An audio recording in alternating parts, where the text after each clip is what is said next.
Well, quote today, something a little whimsical. You can tell if a school or school district has managed their budget well by the quality of their toilet paper. That's a friend of mine, Coach David DeVaughn. So, like I said, I thought I'd do something a little bit whimsical today and talk about toilet paper. Have you ever debated someone on how the roll of toilet paper should be placed on the holder? Is it for hygiene, aesthetics, or ease of use? So, when Seth Wheeler patented our current toilet paper way back in 1891, the original drawings show the toilet paper roll using an over approach.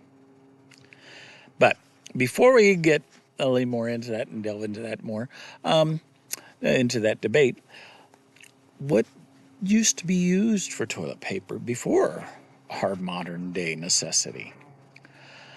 So most people would use whatever was naturally available, such as leaves, moss, grass, seashells, corncobs, no, ouch, and even snow, which actually sounds kind of soothing.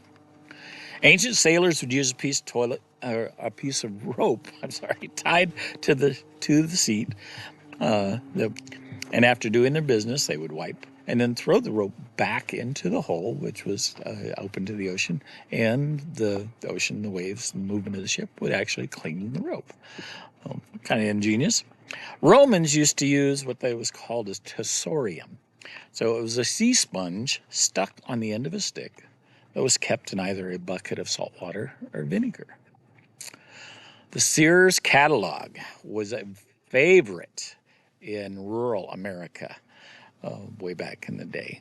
It became very popular, especially in the outhouses, and before the widespread adoption of toilet paper, the flushable toilet paper. And the reason it was so particularly cherished is that the pages were actually made of a soft absorbent material, and it was shipped free to rural homes with a hole in the corner so it could actually be hung up on a nail in the outhouse. In China, they actually developed a soft paper centuries, actually, before Europe came across it.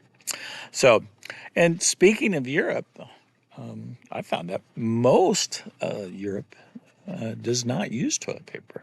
They use a bidet, which seems to be becoming more and more popular here in the States. So, what are the opinions for over? As I stated originally, the design. Then there is the hygiene aspect. This position reduces contact with the wall, which can harbor germs, making it more unhygienic.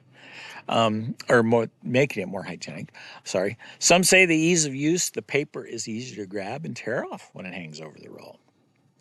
Then we have the line of reasoning for under. First thing is tidiness. For some, the under position presents a neater look. It limits the accidental unrolling of the roll hanging against the wall, and there's enough tension to keep the roll secure in its place.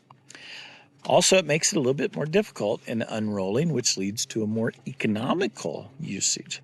Because the under method is a little more difficult to unroll, users are less likely to use excessive amounts of the toilet paper. So, ultimately, there's no right or wrong. So who cares about the toilet paper orientation? Evidently, there's quite a lot of people. Roughly 50% of the population say they pay active attention to toilet paper orientation. And 20% say they even get agitated if the paper roll is oriented the wrong way. So, and then there's the 19% of the people admitted to changing the orientation of the toilet paper in someone else's house. Mark me, I would do it. So, the experts have even devised a toilet paper personality test that links paper preference to your personality. Those individuals who utilize the over technique are more likely to have a dominant personality type. Those of you who hang under, you're more likely to have an easygoing nature, according to this study. So, I'll leave it up to you and your preference. Then I'm going to leave you with a different quote. God, I think sums up today's society. Today, you can go to a gas station and find the cash register open and the toilet's locked. You must think the toilet paper is worth more than the money. That's from Joey Bishop.